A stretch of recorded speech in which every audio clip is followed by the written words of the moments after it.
yet another vid, the usual kind of stuff. I'm doing a gameplay, and I'm doing it on a game that I really enjoy. I didn't play it. It wasn't on my radar to start with. Started playing the Master System version and got right into it. Played this version and was just blown away, because obviously this one is, well, it's arcade perfect from what I can tell. So, Fantasy Zone on the Sega Ages label for the Sega Saturn. So, this game is absolutely beautiful in terms of in terms of the graphics, as you can see. The extras that the game has is fantastic. The bits and pieces and presentation in it just lift it above and beyond, and it's a fantastic collector's piece if you're into arcade gaming.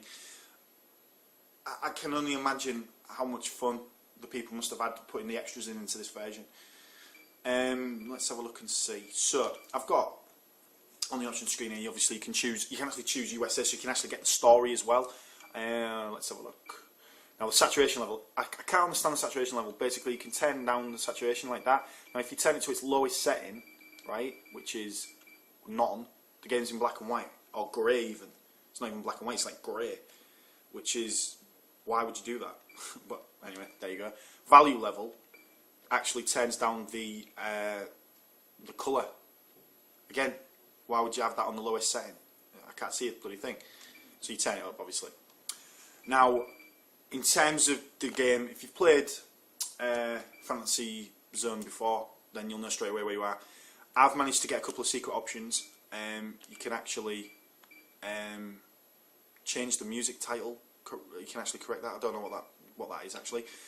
But the inflation, that's interesting, because the game, every time you buy something from the shop, it increases the value of it. You can disable that feature, that effectively making the game ridiculously easy, because you can just power up like a million times. I always leave it on the default settings because I'm quite good at the game. Now, I don't know if you can see that, but I'm using the Sunsoft soundpad. Now, what I do is, when I start the game, is I set the turbo function on the shoot, and I don't know, some people might argue that that's a bit of a cheat, but basically it does that, look.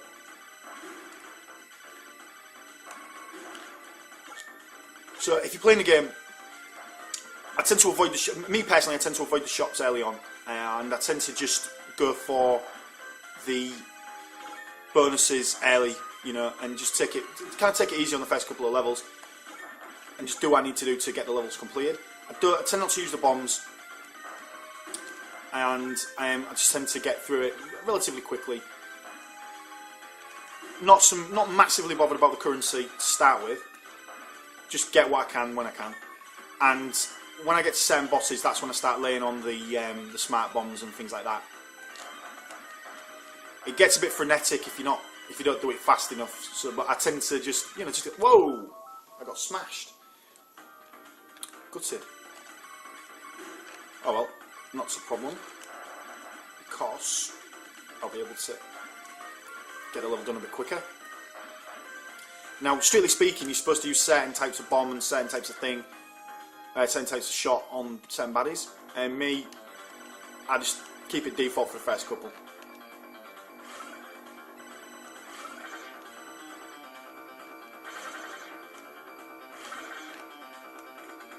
So the trick to that is just up and down as you shoot.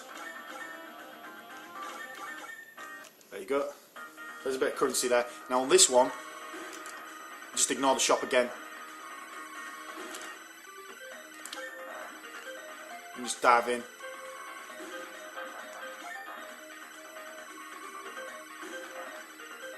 And just get in there nice and quick. Now, the Master System game is a commendable version, and I'm sure you guys have played it, and I'm sure you guys enjoy it. And it is a playable game.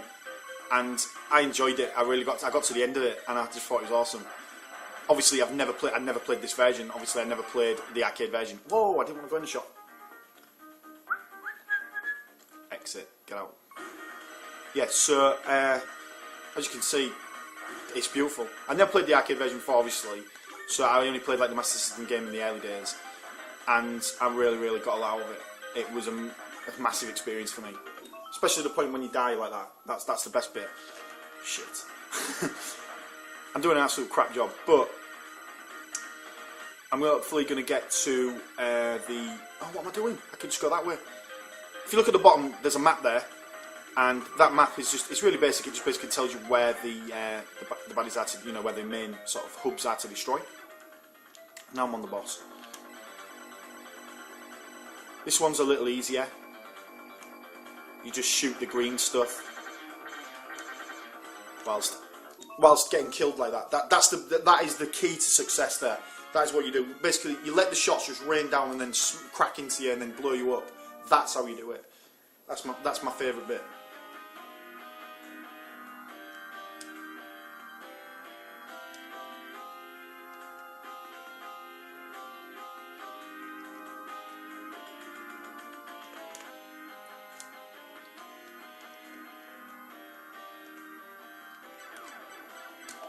I'd do it. But yeah, there's a 2-player mode, and there's a few bits and pieces, a few presentation extras. My favourite being this version, this here. So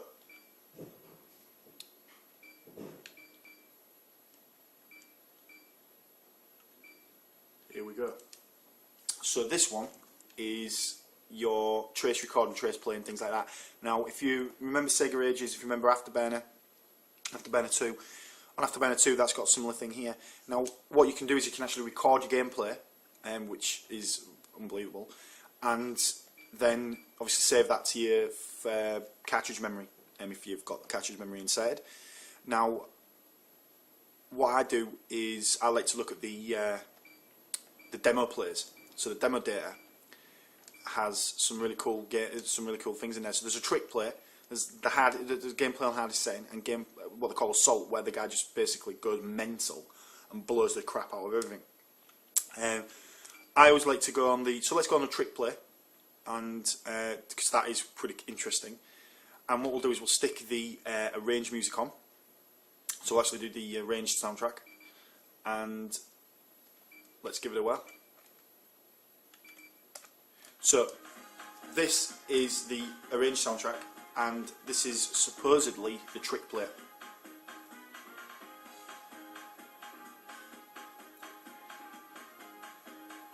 So, just to be honest, this isn't me playing.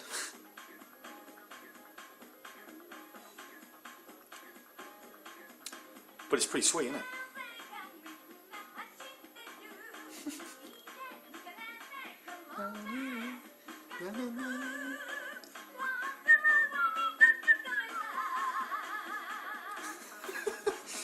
It's the best, isn't it? It's just awesome. I think there's a karaoke mode as well.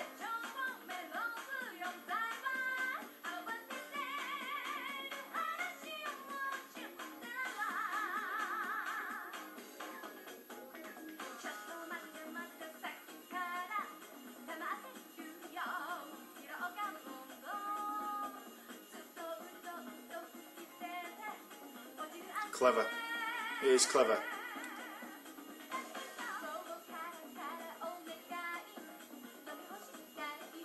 And so it carries on. Pretty cool. I'm impressed. But you can see the gameplay, you can see the mechanics, and you can see how the game works and stuff like that. In fact, he's done a better job than me, so I'll just carry on talking and let him do the business.